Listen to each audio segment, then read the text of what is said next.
This is Tommy and Greg aboard the Owaila in the Global Samud Flotilla.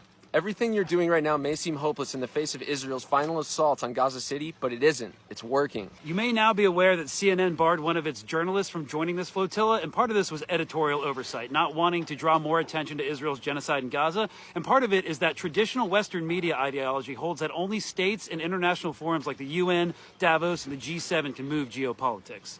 For them, activism is, at best, movements like Occupy Wall Street that inevitably implode on themselves, and at worst, a bunch of non-intersectional actions that fail to influence policy at any level. But the Global Samud Flotilla and its parallel actions with strikes and protests in Italy has activated the entire international community. 700 Italian foreign ministry employees have called on Italy to take measures against Israel and protect the flotilla. Finally, European governments are being drawn into direct conflict with the state of Israel, with Spain, Italy, Turkey deploying naval and air assets to uphold international maritime law and freedom of navigation in the face of a lawless actor. The pressure is working, and this is an unprecedented opportunity for European states to recover a measure of international legitimacy and break out of their vassalhood to U.S. foreign policy. And for those who complain about this flotilla being a political action against the state of Israel, just remember that no one has forced it to commit genocide.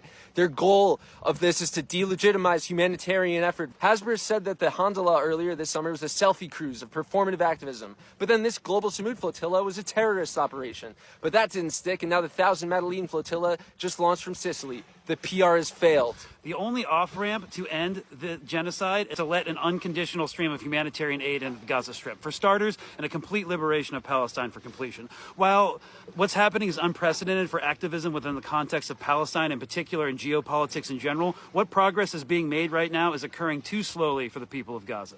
It's not enough. Push harder. All eyes on Gaza. And when we get assailed in international waters, use us to pressure your governments to compel an end to the genocide.